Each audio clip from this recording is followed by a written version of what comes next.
Children's Playground, written by Crying Crow. This story is 100% true. Although I was only 8 years old at the time, I can recollect every chilling detail. I'd moved to a new town, and this one was much nicer, cleaner, and a quieter town than the one I'd lived at before. Not the sort of town that you'd expect to have things go wrong with. There was a very big public park right in the center. It housed rows upon rows of swings, slides infested with snake-like tunnels that weaved in and around the playground, providing a maze for children to lose themselves in their games. There was even a functioning merry-go-round, which seemed to always be slightly turning, inviting the children to hitch a ride on its platform of twirls. I have to emphasize on the fact that it was a quiet, peaceful town. The kind of town where kids could leave the house on their own and take the short journey to the park. I had been given strict instructions by my parents that I should come home the second it started getting dark. My life was wonderful, or so it seemed. It was a Friday. I knew the day because I remember coming home with a big smile on my face, as I knew I had the luxury of non-stop playing for the next 2 whole days. I did what I always did. I chucked my school bag on my bed and was ordered to change into other clothes. In a matter of minutes, I was ready to descend onto the world of fun. Nothing could stop me. The tunnels were my favorite. It was so easy to get lost in them, which made great fun for playing hide and seek with my only 2 friends, Billy and Tom. They were both in my class, and we, like many 8-year-olds, loved any game that filled us with pure adrenaline. We were going to play murder. I don't expect anyone to know this game, and we made it up.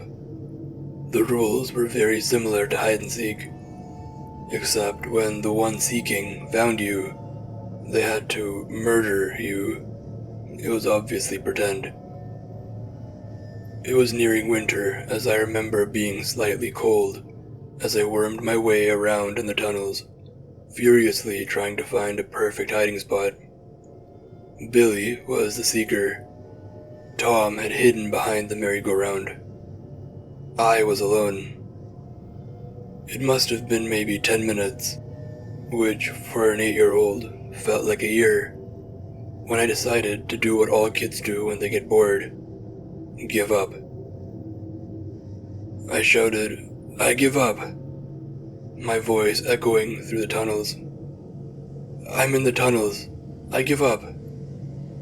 I heard sudden shuffling from one end of the tunnel. Now, I don't know why, but I froze still. I didn't call out again. I just waited. Something wasn't right. Billy would always say something before coming in after someone in the tunnel. He'd always congratulate them on being the last to be found, or for cheating by hiding in the endless maze of tunnels. As I stood frozen, the shuffling grew louder. I could tell that it was starting to get dark outside, as the tunnels slowly began to lose any light in them. Slowly but surely, dropping into darkness. I began to slowly shuffle backwards. The shuffling ahead of me grew louder, as if someone, or something, way too big for the tunnel was trying to navigate around. "Come out, it's time to go home now." A very creepy voice echoed through the tunnel. It sounded like when a grown man talks to children, talking slightly higher pitched. This was definitely wrong. I probably would have come out if the voice was outside, but it wasn't. It was inside the tunnels. Why would an adult crawl inside? As I was shuffling further and further back, the face of an old man appeared in the darkness ahead of me. Patches of hair on his head, and a definite look of someone who hadn't showered in the last week. I couldn't see what he was wearing, but I knew it was tattered old clothes. He had a sharp, scraggly beard, which was peppered with dirt. The second we had made eye contact, he just smiled at me, revealing his filthy, unbrushed teeth, which had blotches of brown and black covering them entirely. I panicked, turned around, and began shuffling on all fours as fast as I could, the shuffling behind me growing louder and quicker. He was chasing me. I sped through the maze for what felt like an eternity. I only stopped when my legs refused to move anymore. I'd taken so many twists and turns that even I was completely lost. "I don't want to hurt you.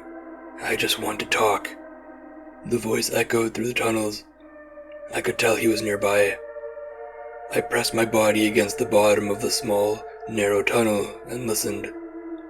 He continued to make soft, cooing noises, begging me to come out and present myself to him. I lay in that tunnel for hours. No exaggeration.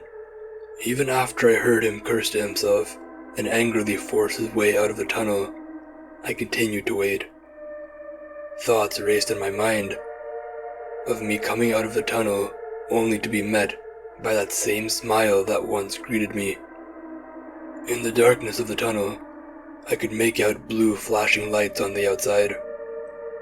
I heard frantic voices calling 3 names rapidly. Billy, Tom, Michael. When I heard my name, my heart slowly began to calm. My parents had come.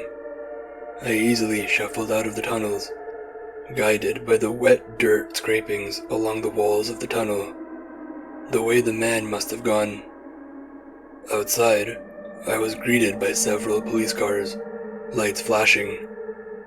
There were groups of adults with concerned looks on their faces.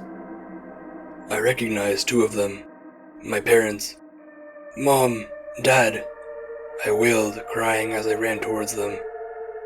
They began crying and ran towards me, lifting me off the ground and hugging me so tightly, it felt as though I was being slowly crushed.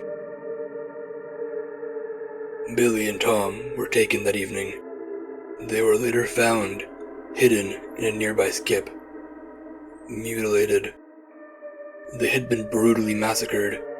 Their skulls had been caved in with a large iron bar, and their bodies had deep cuts everywhere, large pieces of glass found buried in their backs. What chills me to the fucking bone is that the wet dirt that I saw in the tunnels wasn't entirely dirt. It was Billy and Tom's blood. After slaughtering my 2 best friends and making eye contact with me in that tunnel, he just smiled. He had won the game.